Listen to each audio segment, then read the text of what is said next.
आज मी तुम्हाला उपवासाचं पिठलं भाकरी बनवून दाखवणार आहे। चला तर बनवूया अगदी मस्त आणि झणझणीत असं उपवासाचं पिठलं भाकरी। आज मी तुम्हाला उपवासाची पिठलं भाकरी बनवून दाखवणार आहे। अगदी उपवास असल्यावर सुद्धा आपण पिठलं भाकरी खाऊ शकतो।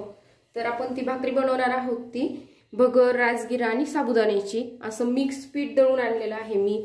तर हे पीठ दिसत आहे ना, तर हे भगरीचं आणि साबुदाण्याचं आणि भगर, साबुदाणा आणि राजगिरा असं तिन्ही मिक्स करून हे दळून आणलेलं पीठ आहे। तर याचं प्रमाण असं दळून आणलेलं आहे की 3 किलो भगर आहे आणि पावशर साबुदाणा आणि पावशर राजगिरा। हे असं राजगिरा आणि साबुदाणा थोडंसं अगदी भाजून टाकून हे पीठ दळून आणलेलं आहे। पाहू शकता अगदी बारीक मस्त याच्या अगदी मस्त अशा भाकरी होतात।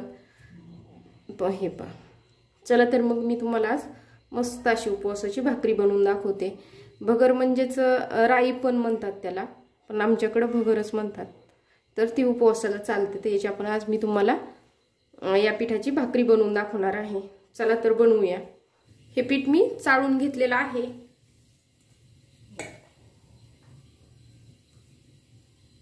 त्यात आपल्याला किती लहान करायची मोठी करायची त्यानुसार पीठ घ्यायचं।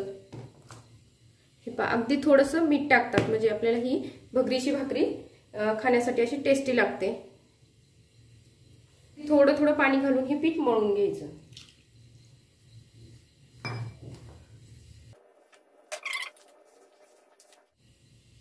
थोडं थोडंच घालायचं।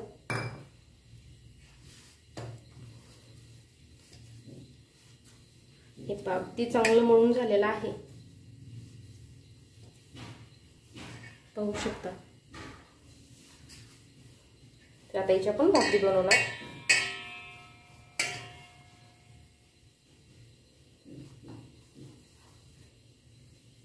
अगदी थोडंसं पीठ घ्यायचं।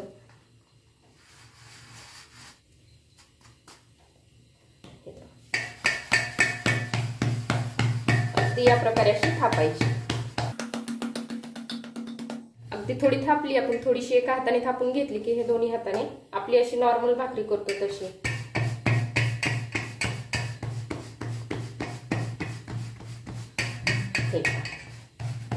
अगदी मस्त अशी भाकरी होते।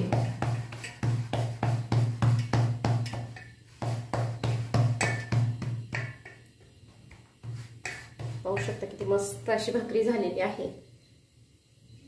आता एका साईडला मी तवा पण गरम करायला ठेवलेला आहे, आपण लगेच आता भाजून घेणार आहोत। आता तवा पण गरम झालेला आहे, यावरती आपण ही आता भाकरी टाकणार भाजायला। हे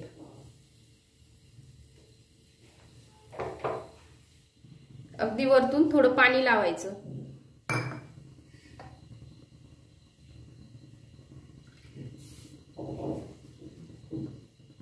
आणि घरची भगर जर असेल ना आपली शेतातली, तर हे पाशी थोडीशी पिवळी भाकरी आपली ही भाकरी होते। आणि जर विकतची भगर असेल तर व्हाईट कलरची भाकरी होते।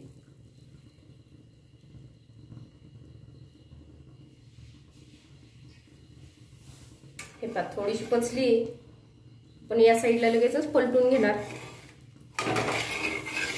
सगळीकडनं अशी थोडी मोकळी करायची।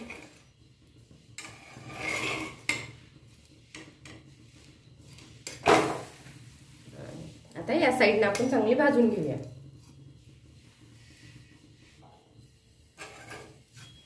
हे पहा ती मस्त अशी पचलेली आहे। या साईडने पण पाठीमागच्या साईडने अशी चांगली भाजून घ्यायची।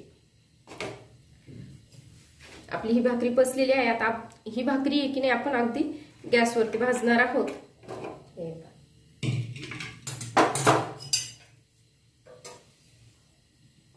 अगदी टम्म अशी फुगते। हे पहा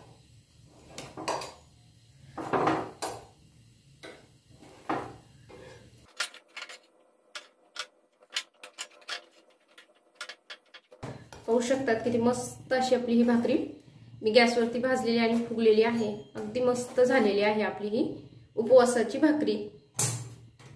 आता मी तुम्हाला याच भगरीच्या पिठाचं ना पिठलं बनवून दाखवणार आहे। मस्त अशी उपवासाची पिठलं आणि भाकरी। हे पहा आपण आता पिठलं बनवणार आहोत। तर त्यासाठी तेल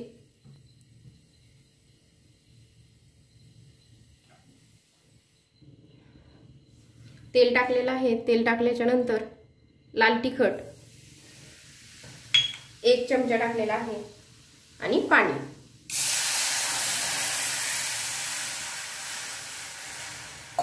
एक ग्लास पाणी टाकलेलं आहे. चवीनुसार मीठ.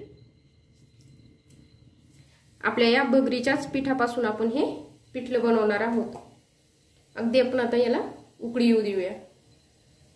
या पिठल्याला आपण म्हणजे उपवासाचा असल्यामुळे जिथं जिरे खातात ते जिरे वापरू शकतात, कोथिंबीर खातात काही भागामध्ये, तर आमच्या भागामध्ये जिरे खात नाही, कोथिंबीर पण खात नाही, त्यामुळे अगदी लाल तिखटाऐवजी तुम्ही हिरवी मिरचीची पण पिठलं करू शकता. उकळी आल्यानंतरच हे पिठलं आपलं हटायचं असतं.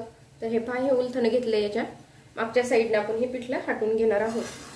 अगदी असं थोडं थोडं पीठ टाकायचं.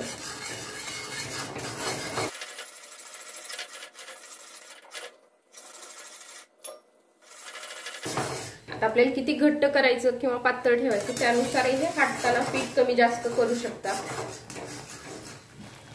तर गॅस कमी करायचा आणि थोड्याशा याच्यामधल्या ना गेठुळ्या आहेत ना, ह्या फोडून घ्यायच्या. हे पासून हे ज्या अशा गेठुळ्या झालेल्या असतात ना, त्या अशा फोडून घ्यायच्या असतात. लगेचच फुटतात. हे असं हटून घ्यायचं थोडंसं. आपण हटायचं झाल्याच्या नंतर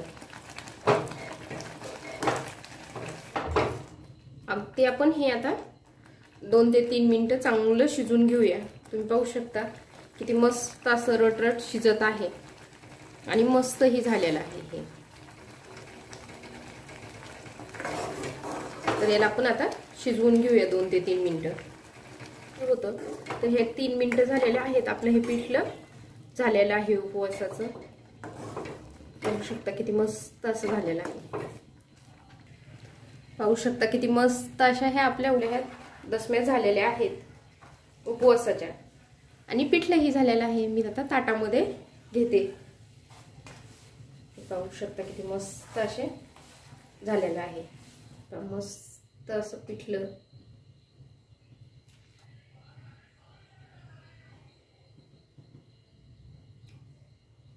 तुम्ही पाहू शकता माझं उपवासाचं पिठलं भाकरी बनवून तयार झालेलं आहे. अगदी अप्रतिम.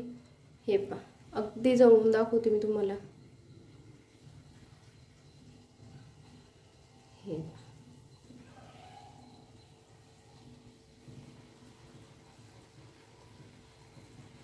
खूप मस्त असं झालेले आहे.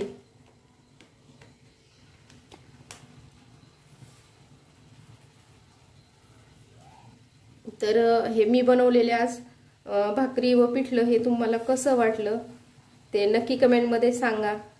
आणि माझ्या चॅनलला लाईक करा, शेअर करा व सबस्क्राईब करा.